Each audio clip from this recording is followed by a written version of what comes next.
This week on Jerusalem Dateline, a special Easter Passover program as Christians and Jews come to Jerusalem to celebrate the exodus of the Jewish people and the resurrection of Jesus Christ. We look at the upper room, the tomb of Jesus, and retrace the steps of the children of Israel as they leave the bondage of Egypt 3,000 years ago. All this and more this week on Jerusalem Dateline.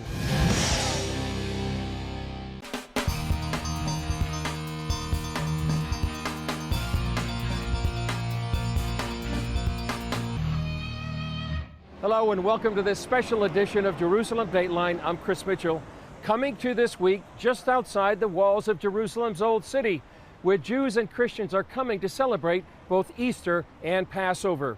First, we retrace the steps of the ministry of Jesus. At the beginning of his ministry, he was baptized by John the Baptist not far from here in the River Jordan. For Christians, being baptized in the Jordan River is a profound spiritual experience. Because it's my dream, and Jesus was baptized here, and river is blessed. I feel like I birthed again because Jesus was baptized here. The site is called Qasr El Yehud. Israel developed this site for Christian pilgrims, and now about 750,000 people visit here each year.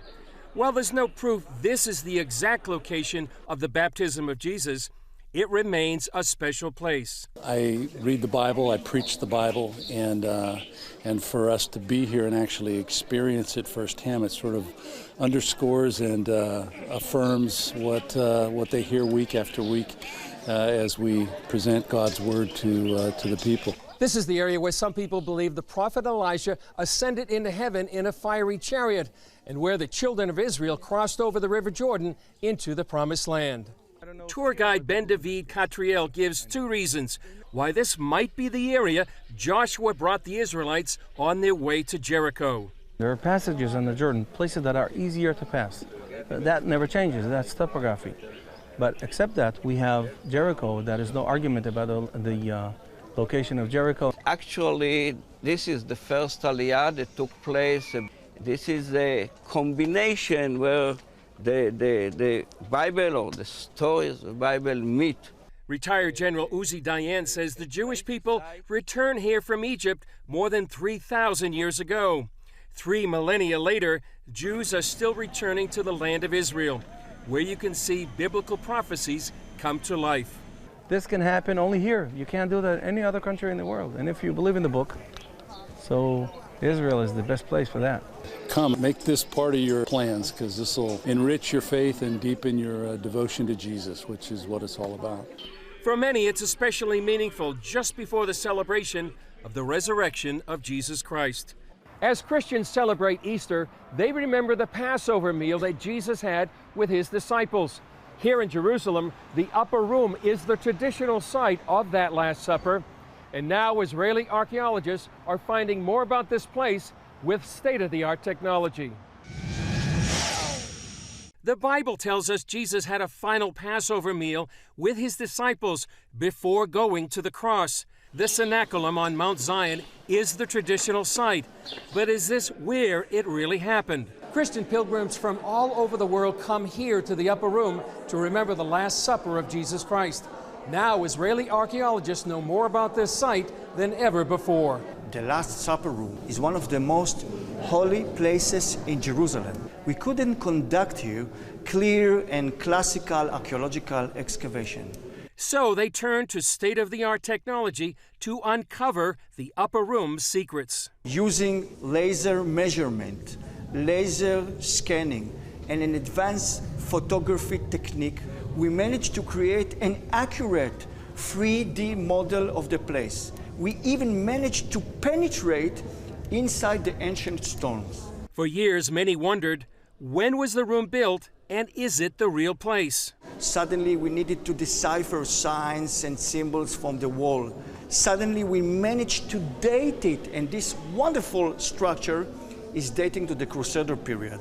Archaeologist Amit Raem said they discovered 2 biblical symbols never before seen in the upper room. On the keystone, you could see the Holy Lamb, the Agnus Dei. On another keystone, there's a lion. The lion actually is a symbol of King David. Now we know, according to the Bible, that Jesus is a descendant of the Davidic dynasty. Underneath the 12th century Crusader church, there's evidence of a magnificent 4th century Byzantine church. And maybe the Byzantine built their church on much earlier and ancient sacred site. For many, visiting the upper room is a moving experience. It's fantastic. It's like this place has the power of the presence, is like a different note on the scale of the song of God. Being in Israel during this season and then being in places like the upper room just make a huge difference in my faith. Re'em says it's too early to know if this is the place Jesus had his Last Supper with his disciples. But he said he's learned one thing as an archaeologist about traditions. Hear this ancient tradition, explore them, because inside them is hidden some truth. These are busy days in Jerusalem as the city marks both Passover and Holy Week. Inside the old city walls, discoveries at Herod's palace have caught the attention of both Jewish and Christian scholars. More than 2,000 years of history are recorded in one building, where Pontius Pilate may have sentenced Jesus before his crucifixion. John Wagi explains. At the western edge of the old city, the Tower of David stands above the walls. 16 years ago, archaeologists found a building while working on the Tower of David Museum. Records on its walls go back even before the time of Jesus and the Roman governor who sentenced him to the cross, Pontius Pilate. For years, experts suggested that Pilate handed down his death sentence from Antonia's fortress on the other side of the city, where the Roman soldiers were housed. But recent evidence uncovered here at the site of King Herod's palace indicates that the luxury-loving Pilate was more likely to have pronounced judgment here. Archaeologist Amit Re'em helped discover the palace site in 1999. He's familiar with the history on these walls, from Herod's time until the British put a prison on it in the 1940s. Until now, those impressive walls are the only remains from Herod's palace.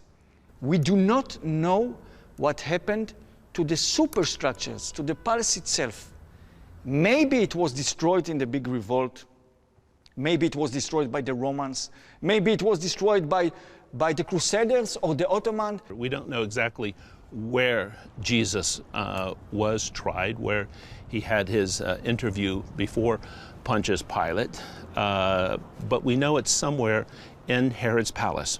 David Pileggi is pastor of Christ Church, just steps away from the site. We know that the palace of Herod the Great eventually became Roman property after Herod's death, and that every year Pontius Pilate would come from Caesarea to Jerusalem here during the time of Passover to oversee the security of the city during the festival that the Jews called the Feast of Freedom. And it was at this time where if there was going to be trouble in Jerusalem, it would be during the Passover holiday. Pileggi says that in a way, the Tower of David encompasses the entire life story of Jesus.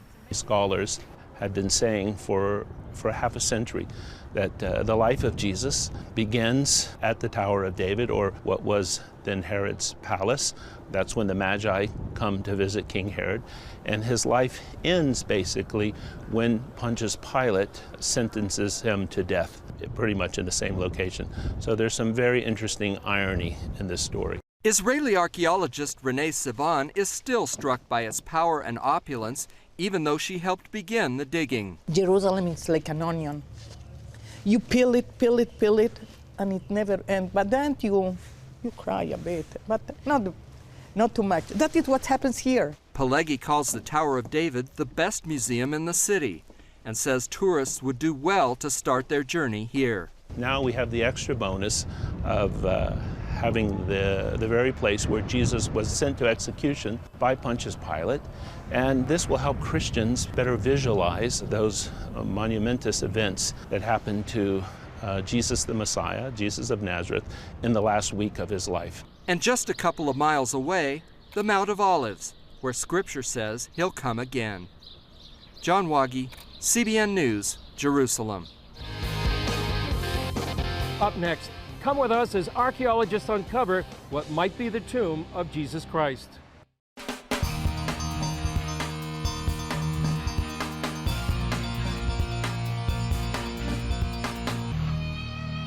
For the first time in centuries, researchers have uncovered what some believe to be the tomb of Jesus inside the Church of the Holy Sepulchre. It's in the heart of Jerusalem's Old City. Here's a story we did when a major restoration was done on the 4th century church.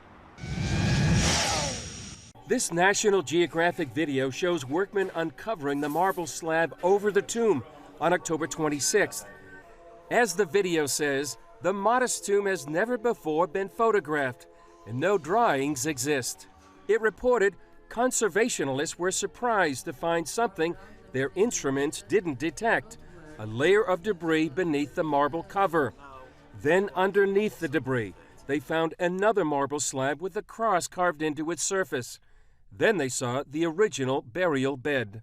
Emperor Constantine ordered the church built in the 4th century. His mother, Queen Helena, came here to discover the tomb where Jesus was buried. The Roman Emperor Hadrian in the 2nd century built a temple here to the goddess Aphrodite. The historian Eusebius said he did it to cover the tomb where Jesus was buried. The examination of the tomb is part of a restoration project. Workers are preparing the structure known as the edicule, which means little house. It was built to protect the tomb. The last repair work done on the edicule took place over 200 years ago. Professor Antonio Marapoulou leads the restoration and told CBN News earlier this year about the project. We will remove the marble slabs, the stone slabs. We will inject grouts to homogenize the complex structure, which is the holy rock. That means that we develop a unified structure, that all the layers will behave structurally as one.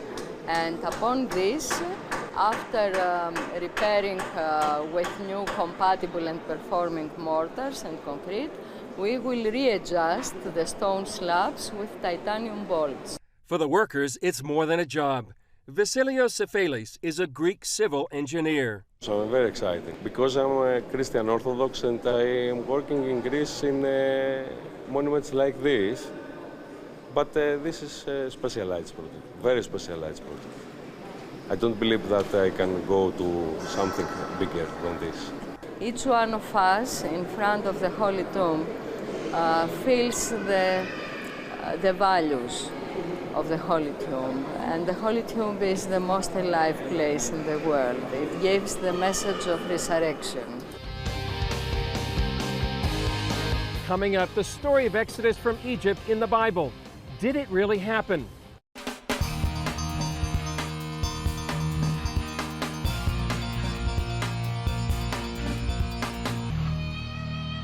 All over the world, the Jewish people celebrate the exodus of the children of Israel from the land of Egypt. But is the biblical story true? More than a decade ago, filmmaker Tim Mahoney began to investigate the Exodus, one of the Bible's biggest stories. His journey led to a personal faith crisis and an award-winning documentary that some people call a game changer. This is from the film Patterns of Evidence, The Exodus. According to the book of Exodus, Moses led the children of Israel out of Egypt and into the wilderness for 40 years. Then Joshua led them across the Jordan River over here near Jericho into the Promised Land. Some say it's just a fable, but others say this new documentary provides evidence that demands a verdict. I actually went to the location where the events were supposed to happen in Goshen in the eastern delta, and went to the archaeological sites, and that's what I was told, that there was no evidence for the Exodus. Filmmaker Tim Mahoney's research into the Exodus and the Odyssey that followed produced startling results. 6 steps in the right sequence, and we matched the story of the Bible every 6 in all the steps, and shows evidence for the Bible that people have never seen before. The film proposes that when you get the timing right, archaeology matches history. The whole thing, from the beginning of the sojourn in Egypt, the slavery, Moses and the Exodus, the conquest of the Promised Land, is all there in one nice, neat line, but it's way too early. You look for a collapse in Egyptian civilization, And that's where you'll find Moses and the Exodus. When you put those cities side by side, the biblical account and the archaeology match extremely well. There's this idea that Ramesses is the pharaoh of the Exodus, and I think that that happens in a particular time of history. And when everyone looks at that particular time, they're actually correct that there is no evidence for the Exodus. But other archaeologists and Egyptologists were saying, but wait a minute, there are evidences that are earlier than Ramesses that match this story. Mahoney presents both sides of the archaeological argument. Did the Exodus really happen? I hate to disappoint people, but we have no evidence for a single mass migration of people from one country coming into another country. I don't believe there was a single event that we can call the Exodus. This person can't have seen all this. He imagined it. I'm very much against chronological revisionism. So far, there is no documented evidence about the Exodus. Exodus did not happen in the way that it is described in the text. How can we prove that? The film is very, very convincing because we give both sides of it. We let you hear from archaeologists who say there is no evidence and why, and then we let you hear from archaeologists and Egyptologists who say there is. Using state-of-the-art animation, groundbreaking archaeology, and new interpretation, it's already made a profound impact. We would show these films to people who had no understanding or interest in the story. Even atheists saw it. And what they said was, wow, I love this film, I love this approach. One atheist wrote, I guess you did prove that, this event might have happened, but it doesn't mean that there were any miracles. An E, an A, and an L. Israel. Israel. Mahoney says it's a powerful tool to reach the skeptic. If you've got family members that don't believe in God, or if you have people that are suspicious or want a scientific approach, this film gives you that type of opportunity to have those kinds of conversations. It's one of the most neutral and most intriguing types of films that allow you to have that opportunity. The film challenges a powerful notion that the Bible isn't true. For the last 50, 60, 70 years, people have been very critical of the Bible. If the story of the Exodus isn't true, then what Jesus Christ said and the apostles about Moses and the Exodus, then those statements are false. The whole Bible has a foundation within this story of the Exodus. What this film does is that it actually shows where the pattern of evidence is, and that, I think, has never been done before. The patterns of evidence that Mahoney found are compelling. Well, at each Passover, Jewish people around the world celebrate the Exodus from Egypt with the Passover Seder. One of the key elements is unleavened bread, or matzah. Here's a look at how they make matzah here in Israel. The Bible calls it the bread of affliction, unleavened bread, or matzah. Every year, the Jewish people are commanded to retell the story of their exodus from Egypt and to eat unleavened bread for 7 days. Because the Lord made them live very fast, they had to make bread that didn't have time to rise, and they ate this flat bread, which is matzah. Most Israelis take the commandment to eat unleavened bread very seriously, and many actually like it. Grocery stores like this one devote whole sections to it. And besides regular matzah, you can get egg, whole wheat, and even choco matzah. The regular matzah must be made of flour and water only. The flour would look to you like regular flour, but it's not regular flour. Roy Wolf is vice president of Matzot Aviv. He told CBN News the whole process, from mixing to rolling to shaping to baking, must be finished in 18 minutes, because the moment water touches the flour, it starts rising. In reality, our process is much, much faster. We want to be as efficient as possible, and the whole process takes no longer than 3-4 minutes. But every 15 minutes, in order to avoid to have any leftovers of leavened dough, we have to clean the mixer system. Wolf is the 6th generation to work in his family's business, which started in 1887. They've been in the current factory since 1946. In the basements here where we have the flour silos today, the Haganah, the first defense forces, used to hide the weapons from the British mandate. Since 1946 we've been here making matzah. Of course, the factory was refurbished several times. At Matzot Aviv, they make about 20 tons of matzah per day. They start in October and work around the clock for the last month, except on the Sabbath, to provide matzah to Jewish communities in Israel and around the world. We are exporting to over 35 countries, to all Jewish communities around the world. From the large communities in North America to even the smallest community. There's one person that's in Wallis Island. He's the doctor of the island, and we are sending him matzah every year. And so he will be able to have a Seder with matzah from Israel. But we also have Christian communities buying matzah in countries like Korea and Singapore, where it's, I've been told that in some churches it's been used as the holy bread. The Last Supper would have been a Passover Seder with unleavened bread. Because of that, many Christians like to take communion with matzah. Some even say that the design of the matzah, striped and pierced, is symbolic of the Messiah himself. You might think with all this matzah making that the Wolf family would get tired of Passover, but not so. We're waiting for this Seder. We usually come very tired to the Seder because I'm working until the same day in the afternoon. But it means a lot. This holiday, of course, means a lot to us. One Israeli compared matzah to a data drive, passing along information from generation to generation. Coming up, what Christian pilgrims feel about being in Jerusalem to celebrate the resurrection of Jesus.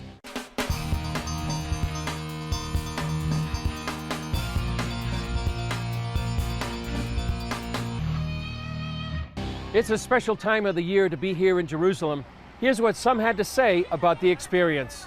Just being here in the old city and being where all these rocks are, the stones and things, knowing this is where Jesus walked and ministered. We just love being here. The atmosphere is awesome. I just love the feast days and, just all the people and, it's Resurrection Sunday, right? Is it special for Easter to be here? Yes, it's very special because I know from us, because we're Armenians, it's like a blessing to be here, but it's not about the place where I am. Wherever I am, Jesus is my Savior. He is the one who's with me all the time. Jesus Christ is not a religion. Jesus Christ is it's God. He came to save us, and we believe in Him. The history is Jesus Christ here, and the people, the Bible history. What is it like for you to be here during Easter week?